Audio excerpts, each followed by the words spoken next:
Hello, it's me again. Tell a friend to tell a friend. Yeah, it's Hero of the Streets here. Had to do it. Jujutsu Kaisen 133 is out. Now, I started this chapter, and I can't lie, I had no idea what's going on there for like the first half of it. I had to read it a couple times to get up to speed and do some research here and there. So it's basically a flashback about the build up with Todo and I don't know the name of the other dude, I can't lie, but Todo and his boy arriving at the incident. And Todo clocks that the prison realm holding Gojo has been taken, and he deduces that it's Geto who took it, and he just wants to move on and try to track him down, innit? So essentially, their objective has changed to rather than finding Gojo, where now they don't know where he is, pretty much it's just to survive this event whilst doing the most damage they could to enemy forces. And there's this image of some massive boulder in the middle, and I'm just like, wow, Jogo really put in work when he was trying to fight Sukuna. Then they show Panda, who's in, if I'm right, gorilla form. I forgot there was another mode. I forgot. Oh, I have to research that. So they show Panda, who's just searching through the rubble from what Jogo did, and you see the Donny with the sword, who was a little bit of a coward. Essentially, he finds him, and the guy's like, yeah, dead this. Itadori's a waste man because it's clear that he can't control Sukuna, even though everyone and their mum's been saying that he can. They flip to Malaysia, and this is the bit that baffled me because I'm just like, wait, hold on, this is that girl with the axe, with the crow ability. I think she's first class or she's special grade, I don't know, but she's with her little bro, and they're chilling, and it's like a level of incestuous behavior. I don't really know what's going on there, but it's a little bit techie. So it's just it's a little bit left from what I expected. So now, what happens is that someone calls her on the phone, but she's saying sorry to bother them at night. Oh, someone's calling her back, so she called someone, and yeah, they just basically was like, "Yo, walk on." So yeah, um, so she's just like, "Yeah, sell all your stock, cash in while you can, basically, because something's popped off and it's a little bit mad." It seems like this woman, I'm gonna have to catch her name, I can't lie, this woman's pretty much behaving like a mercenary. She just did what she had to do, came in, she got another agenda, or maybe she doesn't, and she's just working with hidden figures that we don't know of yet. And then all of a sudden, yeah, we jump to my man with the blood technique, huddled up in a corner, crying because now suddenly he sees Itadori as a bro. And I'm just like, hold on, what's going on? Because this is a little bit weird. And he's just like, okay, who am I? Who's Itadori? It's just baffling. Like it's jumping left and right and center, and I just don't know what's going on. But yeah, that's the chapter. But I believe that with this now, what's gonna happen is this Don again. I forgot his name. Blood Dude, Super Blood Dude, because the Blood Dude from the college, he ain't levels like that, and he's now just looking at. I reckon he's looking for Itadori. I guess given the fact that you will see Itadori having trouble in this chapter, you know full well, yeah, he's gonna somehow save him. But he ain't gonna be a long-standing ally. I don't think so. He's just gonna be another Todo, but just for this moment, he's gonna die.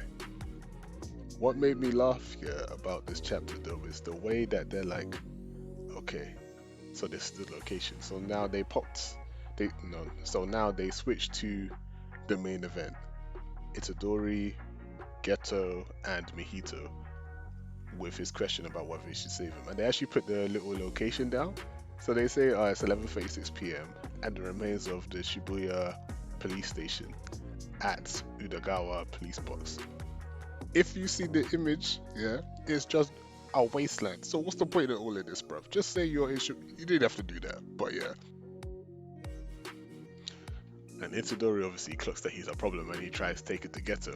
And Geto's just like, I mean, you're here, like you're trying, innit? And I rate it, but you are severely outmatched.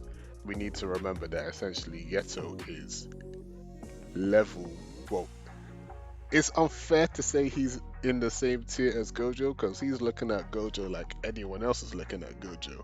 He's just beyond reach. But yeah, like the scale that, to be honest, yeah, it's like the distance between like what the ground and Everest and the ground and Kilimanjaro. It don't matter, man. Yuji ain't ready for this fight because Geto dropped some curse which looked like a black hole or like a massive hole for him to drop through, and it essentially left him on the ground. Like it just rattled him. Like it's like vertigo essentially. Now, well, Geto or the curse controlling Geto says that the strength of curse spirit manipulation lies in the great number of moves at his disposal. He says that he wields multiple curse spirits of semi-grade 1 and higher and simply release more. So essentially, he's just like, yeah, depending on the scenario, you might get one, you might get two, or you might get 1,000. It really depends on how I feel and the opponent I'm facing. Because once they clock the cursed technique of this one curse, I'm like, all right, here's another. Then it's a war of attrition because I got numbers, bro. I got numbers. You ain't got numbers. So like Gojo, sorry, not Gojo. So like Geto really is a one-man army because it's like Itadori's done well in it to get this far, and this is why. Okay, I'm gonna drop this in the review in it because this is a little bit mad, but yeah, he drops the next centipede thing on Itadori, does the whole flip but not flip nonsense, and he's battered and bruised. He's battered and bruised. Then he refers to the night parade of 100 demons. Now, funny enough, there's actually two things about this, but I'll mention that in the review. Yeah, let's just say Itadori's getting clapped right now. It's not fair. It's not nice at all. At all. Now, what's funny is that Mahito actually reaches for Geto, and I'm not sure if he was like, save me, or he was just trying to do his whole soul manipulation nonsense on him. But he says he knew that after all, I was born of humans. Essentially, what it was is that he was just another one of the curses that Geto released. I knew this was the case. I swear I said this in the review.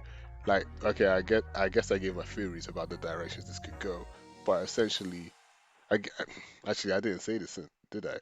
I said he will capture him because he was essentially nurturing him like All for One was nurturing what Shigaraki, but this was not the case. He always knew that Mahito was like his curse. Damn.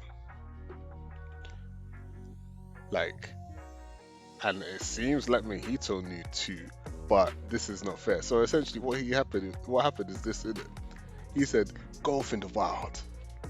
I'm gonna let you be your own man, yeah. Learn in it, grow, have your experiences, but at the end of the day, come back to me." Man said, now I'm not sure. It's peak, you know. It's like saying, "You wanna go to the streets, fine, but me, I always have your number in it." But yeah, it's kind of peak. And he's just like, you know what, yeah, we gonna continue strapping. Like we can do this if you really want to do this, but you ain't gonna enjoy what's gonna come your way, Itadori. Because the way Itadori is bloody right now, it's like that movie Carrie, bruv. Like bruv, one move and he's done. He's done that already. So he ain't got a chance unless I say some stuff in the review. But yeah, peace.